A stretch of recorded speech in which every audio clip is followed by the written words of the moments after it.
This video was recorded in front of a live virtual audience.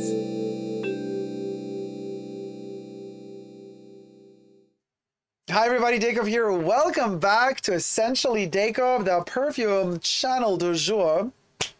You guys, we're going to be reviewing an interesting perfume. You know, I love this designer as a designer, but I've never owned one of this designer's perfumes. Now, it's Yohji Yamamoto.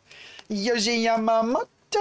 This is Yohji, and I love that. I bought this one blind. Gots to admit, because I love the name. I am not going to disturb you. Now, just to explain to you a little bit, I have a lot of his pieces, and I know his philosophy. So Yohji's philosophy of I'm not going to disturb you, it's a very Japanese type of approach to I respect your space, please respect mine. He wears black almost all the time, and black to him is also a concept of you're introverting yourself, reflective of yourself. You're not overpowering anybody else outside of your sphere. You're not overbearing anybody. You're not too loud. By wearing black, he shows you respect, because he says by wearing black and being so silent, he's not going to disturb you. But at the same time, he doesn't want you to disturb him either. So there's that exchange. Yohji Yamamoto is one of the last living legends in fashion, in the fashion industry. And so this particular perfume box, I did not want to destroy it, but it is very interestingly made. Before I get into all the details, subscribe to my channel, will ya? If you like my content, thumb up this video. You know, let us know that you're liking what you're seeing and all that good stuff. Hold on, why is my plastic foliage kind of not doing what it should be doing? Okay, so the box is very interesting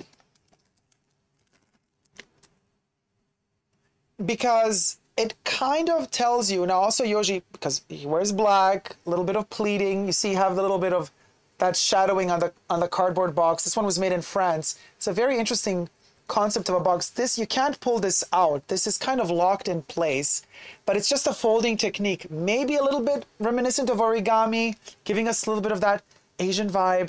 But he also puts threads through a lot of things. He loves threading, especially white. So we have this concept of a white thread running through this black cardboard box, and technically you could, there is no beginning of it, here. So you could pull this here, this little tab, and then you could kind of rip this box open at the top, which I'm not going to do because I collect these. So I'm just going to open it at the top, which is also an option. Hold on, let me take my scissors to do this. So I open it at the top, and then inside, actually I already took it out, is the perfume bottle. A very architectural, look at the shape, look at the curvature, look at the curves, yes queen, okay? Everywhere you look, there's a curve somewhere. Everything is asymmetric. There seems to be no 90-degree angles. No, that's not true. Here we got a 90-degree angle. And down here maybe as well. But look how tiny. It's a 30 ml bottle. It's a 30 ml eau de parfum bottle for women, pour femme. There's also I am not going to disturb you, pour homme. It comes in this little almost sushi vibes giving me. And then it's basically laid in there. And that's it. Now, yeah, the cardboard box, still, you can't detach this folding from this one. And this is the container. So, interesting architectural shape. I'm looking to see. Yeah, no, they're locked in the top with the bottom. So, conceptual box, okay. Functional. With a tiny little perfume inside. With an orange little pooper scooper down there. Sprayer. Okay, so Get your Super Dacob FOMO pop sockets on Amazon.com in my merch store. But while we're at it, I'm Not Going to Disturb You is a floral woody musk fragrance from 2017, launched a couple of years ago. Top notes, Artemisia angelica. Mid notes, white tobacco and osmanthus. Base notes, vanilla and musk.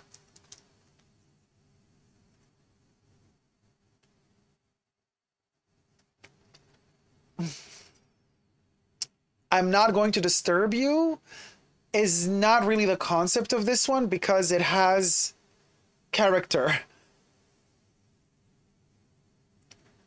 It delivers a punch. It is very, very holiday season oriented in the warmth of how it smells. I would definitely picture this one more in the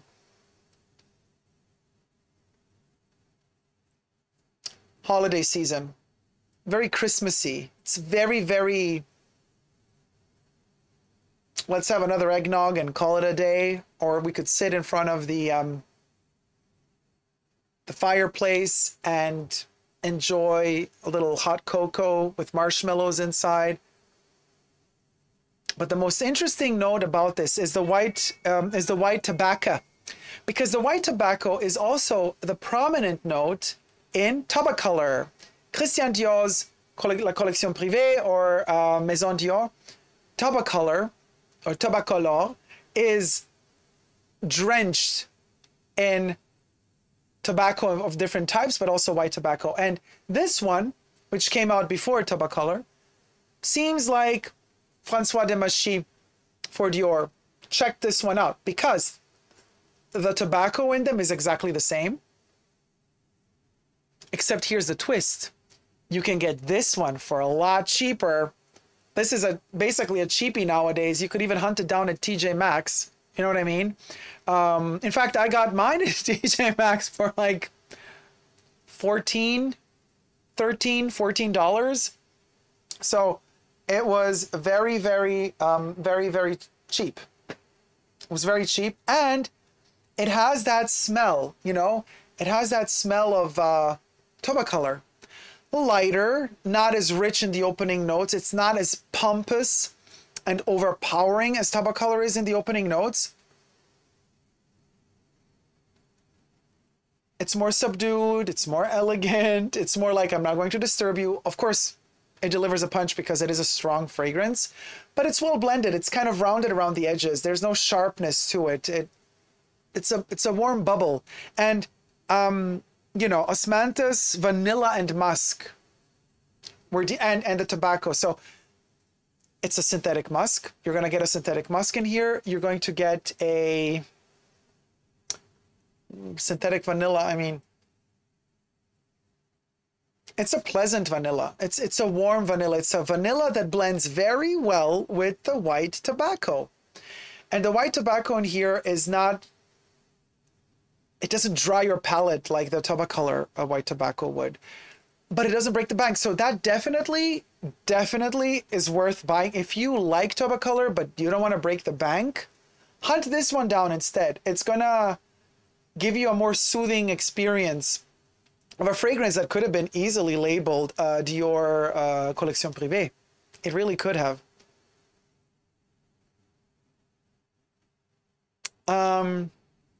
Very elegant perfume. Very elegant perfume. And I think this one would smell very delicious sprayed directly on fabric. Even more so than on skin, because on fabric it would linger on longer. It would create even more of a cocoon vibe and feel. It would make you feel softer and cocoony or cocoony-esque-ish, if I may. So longevity and projection are good, decent. Now I want to say, you know, projection is like 2.5 arms length, and it lasts around, well, I've tested it a couple of times now. In warm weather, it lasted less, like short, like 4 hours, and it goes up to 7 hours when the weather's a bit colder. On clothes, it can go on for 12 hours or even longer. If you just spray directly on fabric, just be careful. I mean, it is a very light liquid, but it could still stain. You know what I mean? This one could still stain. So do you want it to stain? Are you sure you want it to stain? Do you want to test it out? I don't want to test it out. So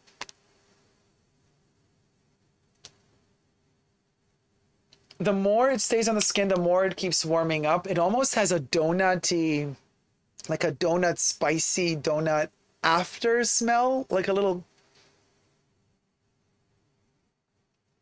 But you know, the osmanthus, it's like a yellowy flower petally part of it, but it smells quite white. And then the white tobacco, you say white tobacco, immediately envision white, but then you also have, you know, musk. Which, is it a white musk? No, it's just musk. Vanilla is a yellowy flower, but if they take the root or the plant, that's more brown. We got the Artemisia and Angelica. Angelica is also white smell. It's like a fluffy, warm whiteness. It's almost like a marshmallow, not sweet, but that consistency of a marshmallow. If you would translate not the taste of a marshmallow, just the consistency of a marshmallow into perfume form and added a little bit of mimosa fluffiness around it, you know, that soft, frizzy fluffiness around them, you would get this perfume. With that extra layer of tobacco, which has been washed down as opposed to Tabacolor, making this one much more pleasant overall.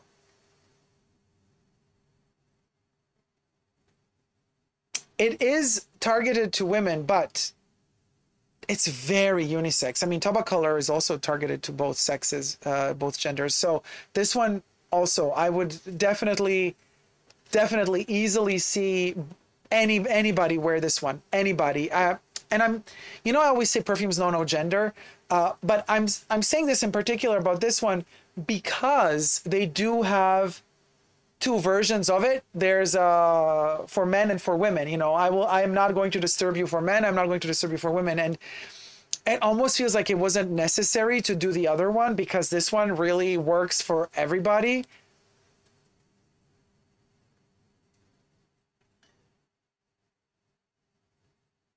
Oh, it's so good. It's so good. But because it has that connotation for me of that fireplace, the pipe, the hot cocoa, snow outside, Christmassy vibes, you know, because of that, this one, I wouldn't grab for it all year round. It's like a very specific smell that I want to smell in very specific times of the year.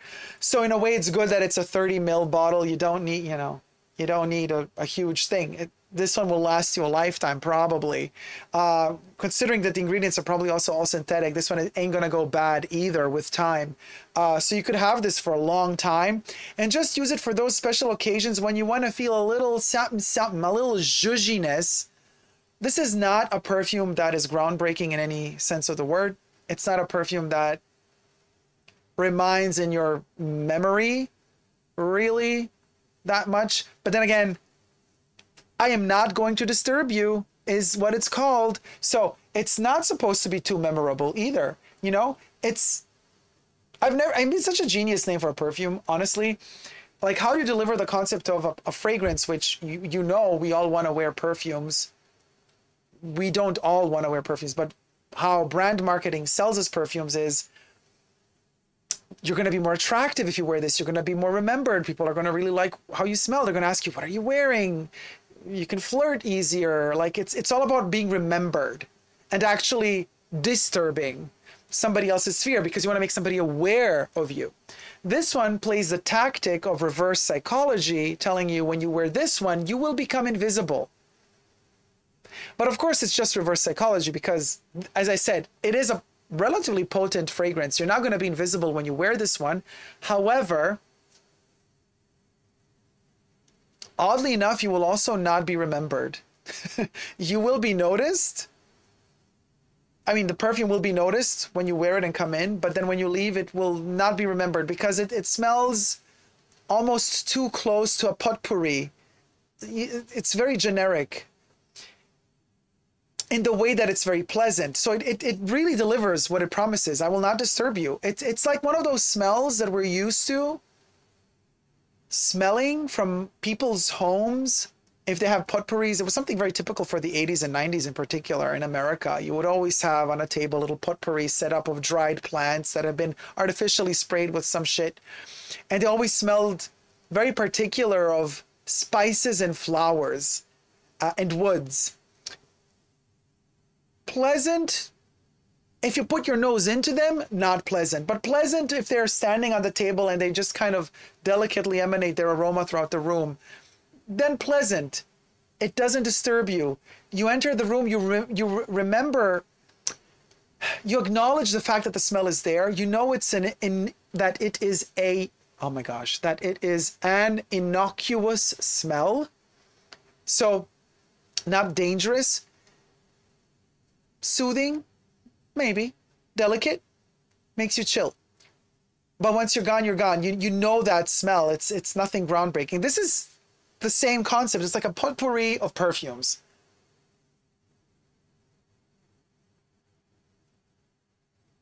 The vanilla is delicately kicking in, working right now, a little bit of friction between the musk and the vanilla, because the musk is very synthetic.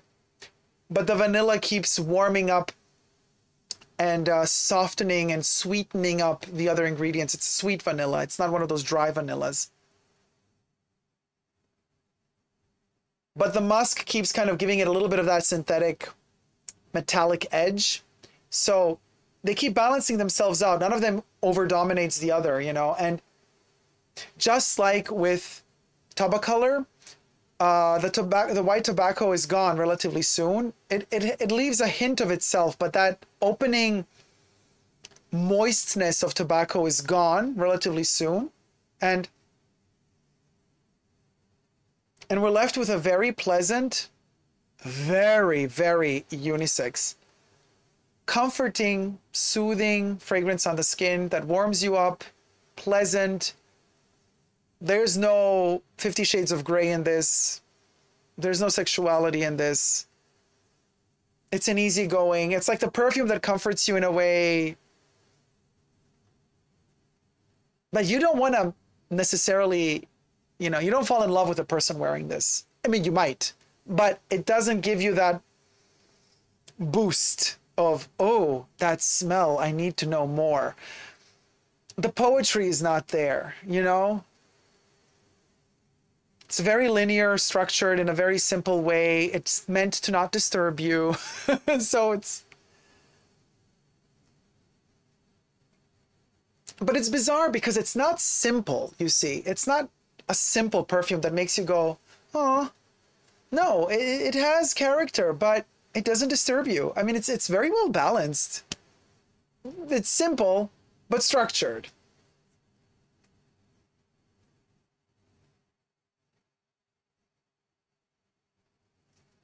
It warms up really beautifully, though. It's an alluring vanilla. It's an inviting, delicate vanilla. You know, everything is just right, not to be offensive.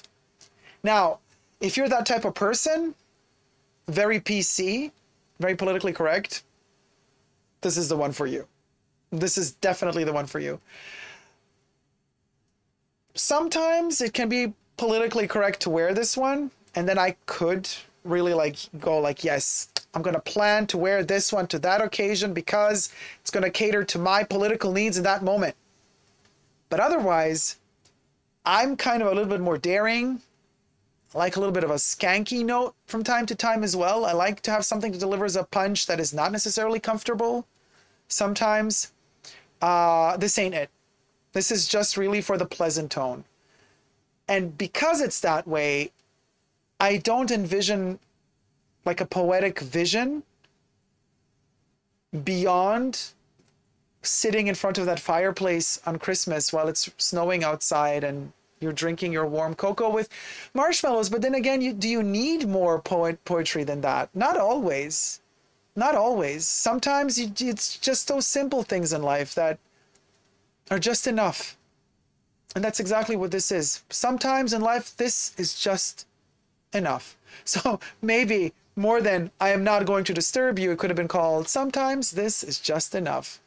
Well, thank you for watching my review. And is it worth it? Yeah, if you get it for $14 or $15, hell yeah. Yeah, the quality is really, for that money, the quality is top notch. Let me get to some of your comments if there are any.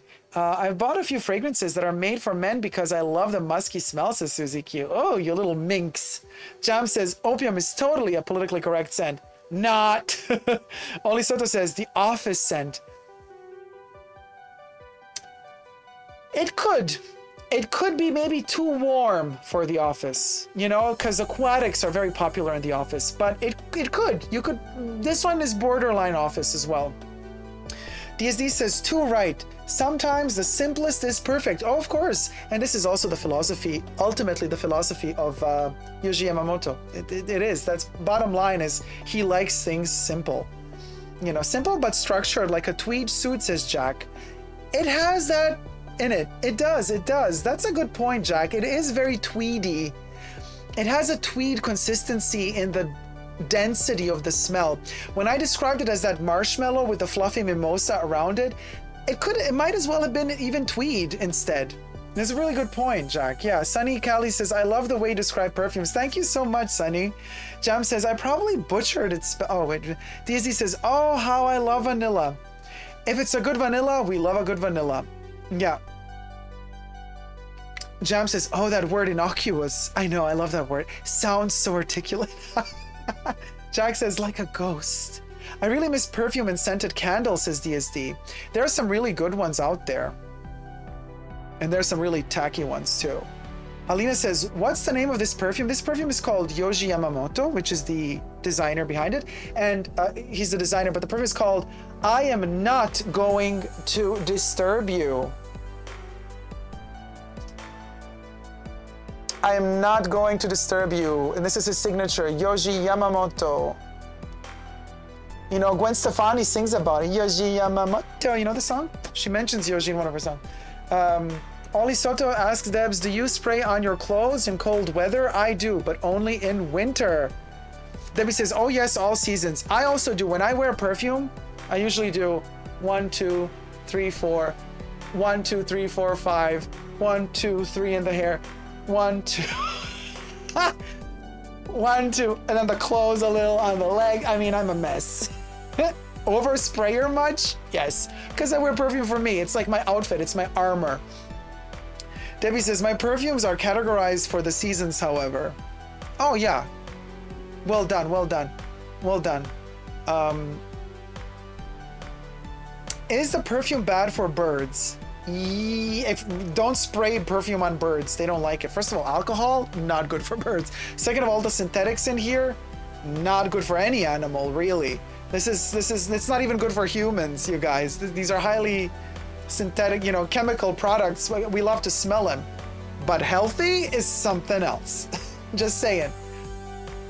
You know, I always say something's got to kill you. Okay, some people like to smoke, some people like to do other things. I love to wear perfumes. It's my poison of choice. Thank you guys so much for watching. Until next time, never forget to never give up on love. Love you all. See you soon. Take care. Bye. Mwah.